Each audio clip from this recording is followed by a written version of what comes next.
Uma boa tarde para você que está acompanhando o Conte Verde nesse sábado, 10 de fevereiro. Estamos entrando ao vivo aí, como prometemos, no pós-jogo da final da Copa da Ásia, que a gente teve aí o bicampeonato do Catar.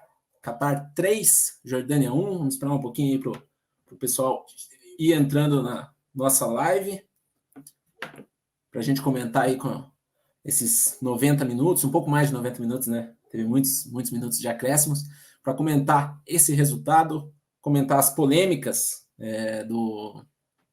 dessa final, que também teve, não deixou de ter, né? Para variar um pouquinho, principalmente pendendo para o lado dos donos da casa. E vamos esperar o pessoal entrar.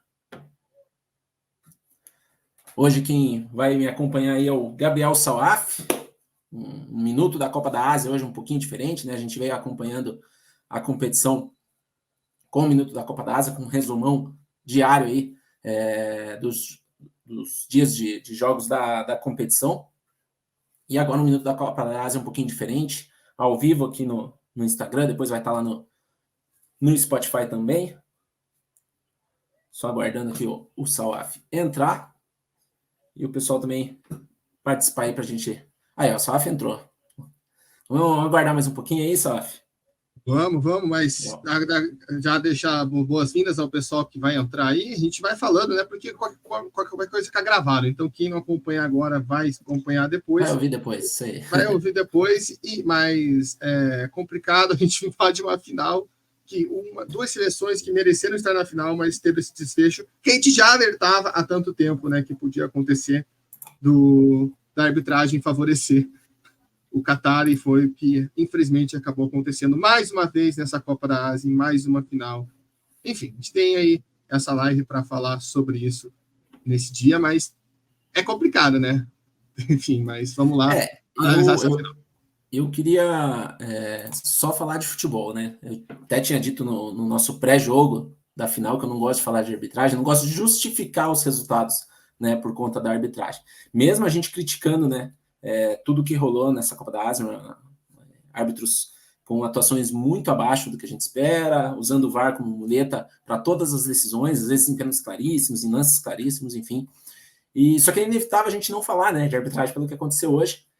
3 pênaltis para os donos da casa, aí 2 deles, na minha opinião, foram bem marcados, mas é algo que é realmente fora da curva, né? Fora do que a gente está acostumado a ver. Exato. E aquela. Você acha que fez essa pergunta na semifinal? Que era, e se fosse o contrário? O árbitro ia marcar, o árbitro ia deixar passar? É aquilo, né? Eu acho que tem. Eu acho que hoje foi muito isso. Hoje foi muito isso. Né? Pode falar. Mas acho que foi isso aí. Acho que foi muito isso o jogo de hoje, né? Lances que talvez do outro lado não seriam marcados com a mesma força, né? Com o mesmo empenho. A gente vai passar o jogo por detalhes, igual a gente faz no Minuto da Copa da Ásia, mas não tem, ainda mais pelo momento do jogo, principalmente no segundo pênalti, né? Que era o momento do jogo onde a Jordânia estava melhor, tinha acabado de empatar o jogo, né? Vinha ali num crescimento bom na partida, mas acabou que a arbitragem entrou em campo, né? Então tem esse ponto negativo. Vamos falar um pouquinho do jogo do começo, ali, meio cronologicamente, um pouquinho agora. A gente, no pré-jogo, a gente falou um pouco da questão tática dos dois times, e na hora que a bola rolou foi muito do que a gente já previa ali, né? A Jordânia entrou com a mesma formação que já vinha utilizando, no 3-4-3, ali, mesmo sistema que já vinha dando certo. O Catar, como a gente previu, voltou para o sistema de 3 zagueiros, né? Depois de jogar um pouco diferente contra o Irã. E no começo de jogo, eu achei que o Catar adotou uma estratégia muito interessante, né? A Jordânia é boa no contra-ataque, né? Foi o melhor time no contra-ataque, é tão boa assim mesmo nesse quesito, vamos entregar a bola para ela. Então foi mais ou menos o que o Catar fez, né? Deixou a Jordânia ter mais a bola, sentiu ali como que a Jordânia ia se comportar tendo mais a posse de bola, tanto que até o gol do Catar sair, a Jordânia tinha mais posse de bola do que o Catar, e a gente esperava o contrário, né? Que a Jordânia recuasse um pouquinho para tentar dar os contragolpes. E a Jordânia realmente demonstrou um pouco de dificuldade, né? Com a bola, mas também aceitou essa situação, porque se você perceber ali, a marcação ela subiu, né? As últimas linhas da marcação subir, né? Eles marcaram num bloco médio ali. E acho que foi uma boa escolha do Qatar fazer isso, né? Tanto que as primeiras chances, as mais perigosas, foram dos donos da casa, principalmente pelo lado esquerdo, como a gente também já previu que seria assim, né? Principalmente pelo lado ali onde o Afif joga. E para variar, né, foi ali também que saiu o lance do primeiro gol, né? O lance do pênalti, né? O Afif parte para cima do Nassib na jogada individual, ganha, né, dele, e o Nassib daí comete um pênalti infantil, né? Ele tinha cobertura, inclusive, né? Não precisava fazer o que ele fez. E o Afif foi maroto, né? Eu até falei para você que na hora pensei assim, poxa, será que foi ou não foi pênalti? Mas o Afif vê que o cara tá vindo, vamos dizer, meio estabanado por trás, ele dá aquela deixada na perna atrás. Esse eu achei muito claro. É pênalti, não tô dizendo que não é pênalti, mas o Afif foi esperto, o Afif foi malandro, essa foi a questão. Não é que não foi pênalti, foi pênalti. Mas é aquela malandragem de pênalti que a gente já tá acostumado o atleta a fazer. O Afif foi muito inteligente nessa jogada, tem que destacar isso. E tanto foi pênalti que foi bem marcado já na hora, né? Não precisou do VAR para marcar, como vinha acontecendo o VAR só deu aquela checada. O VAR só deu aquela checada e ok, né? Então... Isso. E o Afif já abriu ali o placar, né? Igualou em número de gols com o Hussein naquele momento, né? 6º gol dele. E uma situação, né? Isso que eu acho o mais complicado do futebol, né? Dos esportes coletivos, o futebol é o que mais pune um erro individual. Porque não dá pra gente falar que a Jordânia, pelo começo do jogo, merecia sair perdendo, enfim, né? O 0-0 tava de bom tamanho ali pro início de jogo, né? E o Nassib comete um erro infantil ali, né? Um lance muito, muito claro e quase botou todo o sistema de jogo, tudo que foi treinado para água abaixo, né, Sof? Exato, e não dá para dizer que a Jordânia não merecia o gol, mas também não dá para dizer que o Qatar não fez merecer o gol, né? O Qatar começa melhor, criando oportunidades. O Afif é um cara que se destaca. Obviamente a gente vai botar, vamos dizer assim, uma pulga atrás da orelha desses 3 gols dele na final, mas não dá para dizer que ele não buscou o jogo, que ele não foi o principal jogador. Ele foi o cara. Não é que ele só apareceu para bater o pênalti, não, ele realmente jogou muito bem. Ele, como eu falei, ele que sofre esse primeiro pênalti, ele que sofre depois a gente vai falar do 3º pênalti, mas ele é o cara que aparece, ele é o cara que se destaca. A gente teve uma Moisés ali muito desaparecido no jogo, então ele junto com o Lucas Mendes foram os destaques do Qatar. Então acho que o começo do jogo do Qatar já fazia merecer esse primeiro gol. Acho que, vamos fechar assim, no primeiro tempo como um todo, o Qatar mereceu sair vencendo. Também acho, concordo. O Qatar quase fez segunda, né, na sequência, no cabeçada do Lucas Mendes, boa defesa do Abdullah. Mas é bem isso, no primeiro tempo o Qatar mereceu ser com essa vitória, e eu acho que também a diferença, além da questão coletiva, foi individual também, né, que a gente cravava ali aquele duelo entre os 2 craques do campeonato, o Afif e o Altamari foi muito mal no primeiro tempo, né, ele teve inclusive 2 oportunidades muito boas que ele não perderia em outras situações. A gente comentou no pré-jogo também que os 2 jogadores são 2 jogadores que chutam muito a gol, né, e os 2 finalizaram pelo menos 2 vezes ali no primeiro, sem contar o pênalti, né? Finalizaram 2 vezes, pelo menos, no primeiro tempo. Mas ficou uma diferença muito grande da atuação do Afif, que jogou muito bem desde o início da partida, para a atuação individual do Altamari, que melhorou no segundo tempo, né? A gente vai falar, mas no primeiro tempo ele ficou devendo, na minha opinião. E acho que passa muito pelo esquema defensivo, né? A gente até falou isso, eu falei isso para você, né? A gente estava acompanhando o jogo, que eu falei, tem a questão que o Lucas Mendes é um cara de esquerda, então para o Altamari pisar na área era muito difícil. A gente já falou, o Lucas Mendes fez uma grande Copa da Ásia, né? Para mim, melhor zagueiro da competição, coloco ele na dupla de zaga da seleção que a gente vai fazer durante a semana com o Soltar, mas o Soltar, né, acabou caindo antes, mas ele se destacou por isso, e o Altamari tinha esse prejuízo. E até na transmissão da ESPN, o Beratan Leal ressaltou muito bem que o atalho para a Jordânia chegar era pela esquerda, porque pela esquerda tinha o Aouan, que também fez uma boa partida, fez uma boa final o Aouan, e obviamente, porque tinha 3 caras fechando o Tamari quando o Tamari estava com a bola. Se a Jordânia conseguisse inverter o jogo rápido, o Aouan ia conseguir ter condições, e a Jordânia até conseguiu chegar ali em 2 oportunidades, uma até que o Tamari perde um lance sozinho, né, chuta por cima do gol, que ele recebe a bola, que o Aouan faz a jogada pela esquerda. Então ali teve a chance mais clara, né, do Qatar ali, que o zagueiro bloqueia, ainda na primeira etapa, o zagueiro do Qatar salva, que é o Aouan que faz essa jogada, o Tamari chega chutando. Então, o mapa da mina era pela esquerda, e o Tamari estava mais pela direita. Talvez pudesse centralizar mais um pouco ele, né? A gente vai falar um pouco no segundo tempo, onde ele apareceu mais, mas a marcação do Qatar foi quem anulou o Tamari, né? Tipo, o Tamari estava muito mal na partida. Não foi apenas isso. a marcação do Qatar merece destaque por anular o craque da Jordânia. No primeiro tempo, o sistema defensivo do Qatar não esteve vulnerável em nenhum momento. A Jordânia ela não teve nenhuma situação de superioridade numérica, ou pelo menos de 1 para 1, assim, né? O Qatar sempre estava numa situação privilegiada defensivamente. Teve esse lance do Altamari, que ele estava com o gol livre ali, que ele bate por cima do gol. Eu acho que foi o único lance assim, que o Qatar vacilou feio na defesa no primeiro tempo, né? Mas na primeira etapa, o time foi muito seguro, né? Exato, um time muito seguro. O Lucas Mendes fazendo boa partida. O Baixa, quando foi exigido, também apareceu. E é engraçado, né? Você até falou. Bem demais. Você até destacou isso na hora, que nesse lance aí que o zagueiro trava, o Altamari já estava indo comemorar, né? Porque ele bate certinho na bola, tirando do Bachan, e o zagueiro chega lá e salva. A gente já viu, querendo ou não, isso acho que é uma qualidade ali do time do Qatar, né? Que a gente viu essa jogada sendo feita no jogo, em várias jogadas contra o Irã, né? De ter sempre vamos dizer assim, na sobra para interceptar o time, né? Acho que dá para justificar isso mais com calma, mas parece que tem um ali justamente para isso, ó. Bola cruzada, fica um mais para perto do gol, para tentar travar, porque realmente foram 3, 4 chances que a defesa do Qatar salvou assim nos últimos jogos. A gente comentou no pré-jogo isso, né? Que o Qatar é a equipe que a defesa mais rebateu bola, né?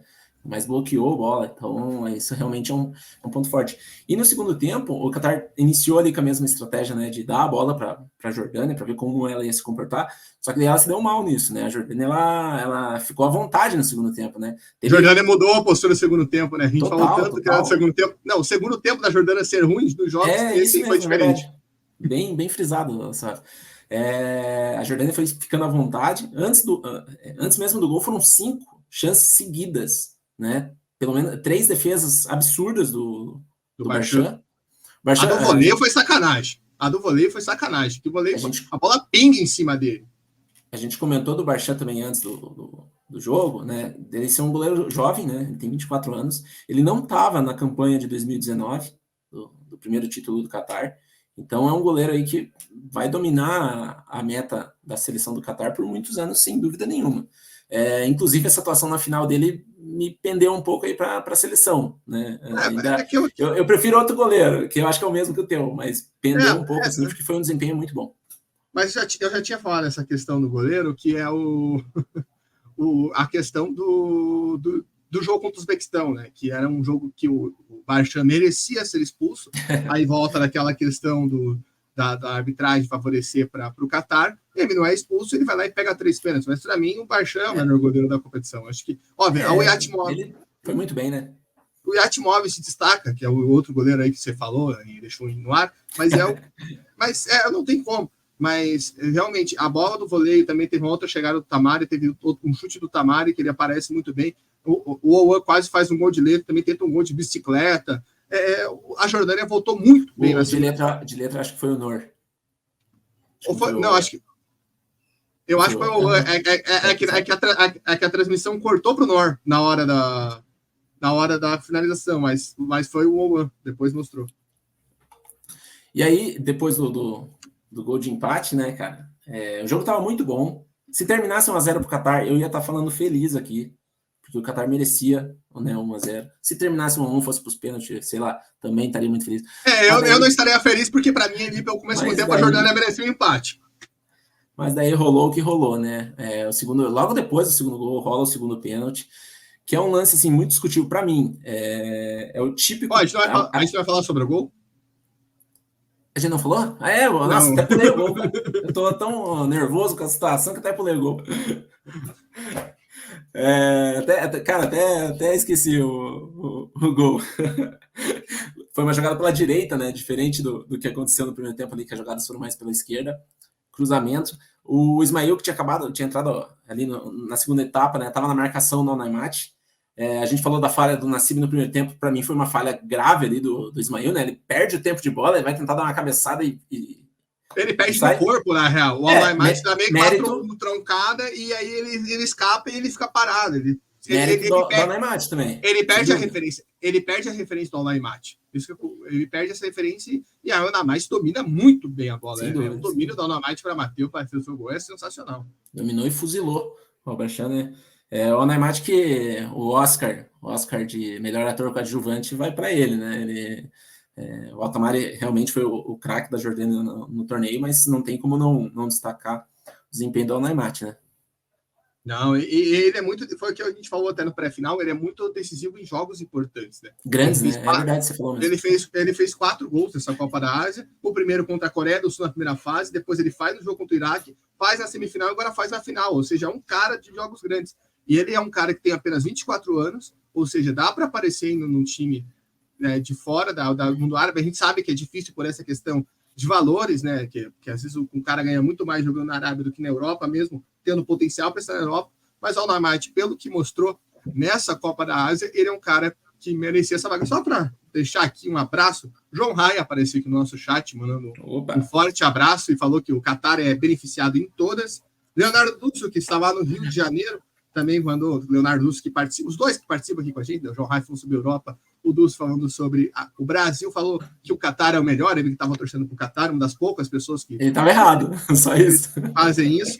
E para mandar um abraço também para o pessoal que entrou aqui durante a live, o Guilherme, a Natália, o pessoal que veio conferir aqui, dar uma passadinha, vai dar um valor para a gente. Alô, você também, que está escutando depois no podcast. E agora vamos para polêmica, né? Vamos. Igual aí, então, logo depois do gol de empate da Jordânia, né, a gente tem o lance do pênalti.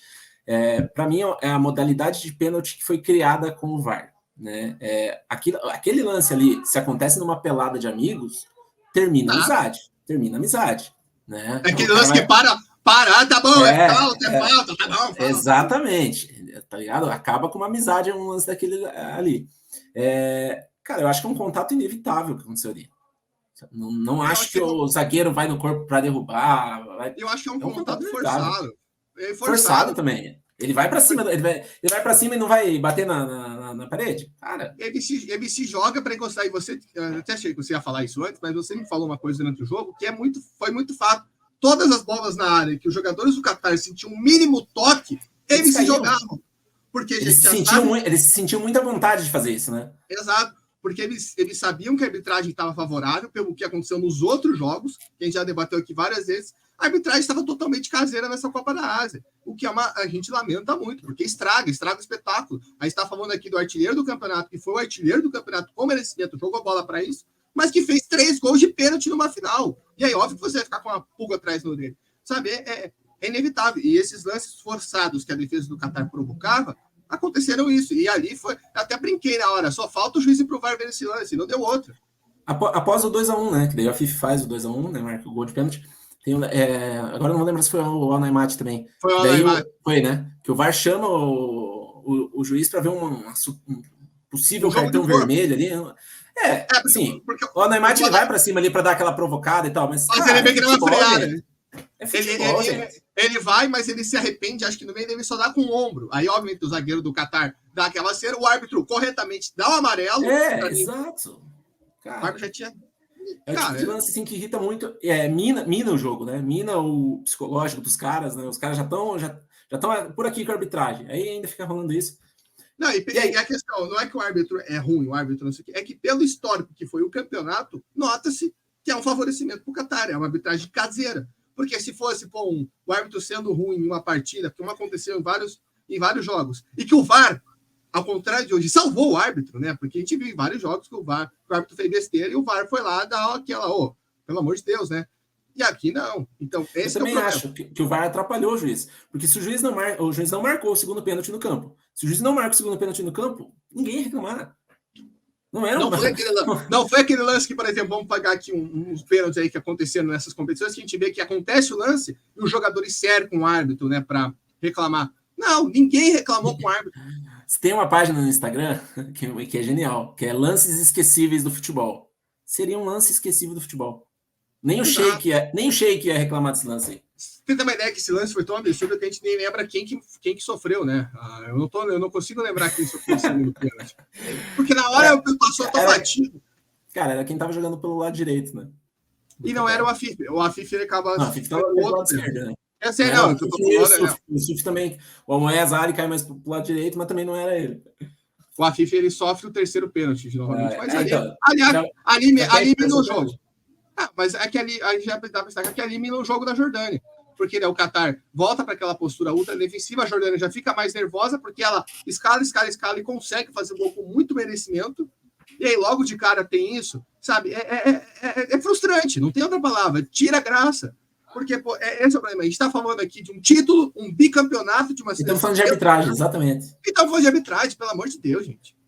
E aí tem já no final, né? Rola o terceiro pênalti. Na minha opinião, foi pênalti, né? O goleiro sai mal ali, o Afif chega antes na bola, não tem muito o que fazer. Mas no campo, o juiz, o auxiliar, assinala o impedimento, né? E aí o VAR diz que não é impedimento. Eu vou dar uma de negacionista da tecnologia aí. Meu amigo, tem que ter muita fé com esse VAR aí, com o videogame lá que eles mostram depois. Tem que ser na fé mesmo, porque no olho é a impressão que está impedido. Não chega muito conclusivo, porque vira ali a imagem, daí a imagem só fecha nos caras para marcar e a outra. Suspeito, no mínimo suspeito. A gente já teve o lance contra do jogo do Irã, que no terceiro gol, o Almanhas ali não está impedido, isso já deixou bem claro aqui, mas aparece que ele está um corpo de posição regular. Eu falei, nem a pau que ele está um corpo. Eu até fui rever antes da gente começar a gravar. Logo depois que acabou a final, eu fui rever esse gol. No pause ali, no frame a frame, eu acho que não estava mesmo. Né? Você vê, você usa eu falo pênalti ali, né? Marca do pênalti. Eu falo para mim não tá, mas o problema foi a distância que apareceu. A distância que apareceu nesse VAR, nesse videogame, nesse tira-teima. No tira-teima, que foi de um corpo, né? Esse que foi o problema. Foi a distância de um corpo que apareceu. Ali que eu acho que é o problema. Sim, exatamente. E esse lance da final foi muito ajustado, né? Muito centímetros ali, muito milímetros. E aí eu acho que eu dou de novo os méritos pro Afif, né? Que o Afif, ele escapa demais a bola, mas ele vai e deixa o corpo em cima do goleiro, né? Porque... mas que aí ele pegou a bola antes, né? Ele dá o tapinha lá. Não, eu sei, mas ele adianta muito. Ele adianta muito, mas ele meio que deixa o corpo do goleiro bater, sabe? Ele podia ser aquele pênalti, por exemplo, que ele tropeçava em cima do goleiro, mas não, de novo, eu acho que os dois pênaltis que o Afif sofreu, e para mim, repito, foram pênaltis que ele, vamos dizer assim, conseguiu um pouco na malandragem, entendeu? Porque ali ele podia tentar evitar o contato, mas eu acho que ele ia chegar desequilibrado. Ele ia perder a bola. Ele ia perder a bola. Exatamente. Então, o Afif terminou com 8 gols, Sof? 8 gols. Né? Quase alcançou o recorde do Ali. 29. Os dois artilheiros do Qatar mostram que, querendo ou não, nos dois títulos tiveram um jogador dominante, né, na Copa da Ásia anterior foi o Ali, e nesse foi o Afif, disparado o Afif, né? Acho que tem que ficar isso. O Ali, o Almeida Ali, ele, tudo bem, aparece no momento determinante do jogo contra o Irã, né, mas sofre o pênalti contra a Palestina quando o Qatar vira o jogo. Mas é aquilo que a gente falou, né? O Afif foi o grande nome. Fica o lamento pelo Tamari, porque o Tamari fez também uma grande Copa da Ásia. Mas é isso. Futebol, querendo ou não, estava nesse caminho. Ele estava um pouco apagadinho na final, né? O Tamari, principalmente na primeira etapa, melhorou na segunda, mas o Afif ele jogou bem todos os jogos, né? E não foi só jogar bem, né? Decidiu, fez gol, deu assistência, participou dos lances mais importantes. O máximo de jogo que o Afif não apareceu tão bem foi contra o Uzbequistão, que acho que talvez tenha sido a pior partida dele. E contra a Palestina também, tá? Contra a Palestina ele faz o gol, mas é gol de pênalti, que o Almoez Ali sofre, mas não deixa de destacar. Foram 2 jogos, mas os jogos mais importantes, que foram semifinal e final, ele carregou o time nas costas. Literalmente, ele e o Lucas Mendes. A gente não pode esquecer de destacar o Lucas Mendes. Que os 2 jogos que o Lucas Mendes fez na semifinal e na final foram absurdos, né? O zagueiro brasileiro naturalizado. Fez 2 jogos excepcionais. E o Afif teve a participação também no gol mais bonito, né? Da competição, né? Se esse gol não tiver no Puskas, pelo amor de Deus, pode fechar a FIFA. Pelo menos concorrer, também acho. Já beneficiaram tanto o Qatar que uma coisa que é para ser justa tem que acontecer. Isso seria justo, gente. E a FIFA de trás para frente é FIFA, inclusive. Por isso que exatamente. Desde o começo da Copa a gente fala sobre isso e a gente não falou aqui no não aproveitou para usar uma hora. Mas é isso aí, né, Saf? A gente vai ter durante a semana aí mais um podcast, daí fazendo um grande balanço, né? de tudo que rolou nesse torneio, falando um pouquinho de todas as seleções aí, né? Fazendo balanço final e já projetando um pouco o futuro de cada uma aí na sequência das eliminatórias, né? Exato, a gente vai acompanhar esses jogos, essas competições, né? Vai analisar essa competição, perdão, essa Copa da Ásia, vai fazer a nossa seleção, vai pegar os tais destaques, o Catar, a Jordânia, né? Se você quer alguma seleção para a gente analisar em específico, deixa aqui nos comentários, você que está escutando depois, né? Para a gente anotar, para a gente analisar aí durante a semana, a gente vai esperar o Carnaval passar, né? Dar uma folga para a gente nessa rotina louca. Para mim ainda tem a Copa da África, ainda que tem a disputa terceiro lugar e a final amanhã, mas para a gente fazer essa análise final, né? A gente passar a régua, falar quem trocou de treinador, falar quem que fez uma boa competição, enfim, deixar isso bem claro e já começar a projetar, né? Porque mês que vem tem eliminatórias da Copa da Ásia. É isso aí, então, a gente vai fechando esse último minuto da Copa da Ásia, né? Esse resumão diário que a gente fez aí foi muito legal poder acompanhar o torneio diariamente, trazer as principais informações. Como eu falei no pré, né? Acredito que em língua portuguesa aí, mesmo a gente tendo a transmissão da ESPN, o conteúdo do Conte Verde certamente foi o mais completo em relação à Copa da Ásia e com certeza em relação à Copa Africana de Nações também. E é isso, a gente vai fechando esse minuto da Copa da Ásia e o recado de sempre, né? Segue a gente, segue o Conte Verde em todas as redes sociais, Instagram, Twitter, TikTok, @ConteVerde_, YouTube, Spotify. Apoia a gente no Apoia-se, apoia.se/Conte Verde. E a frase de sempre, né? O nosso slogan aí, Conte Verde, os caminhos da Copa da Ásia e da Copa do Mundo passam por aqui.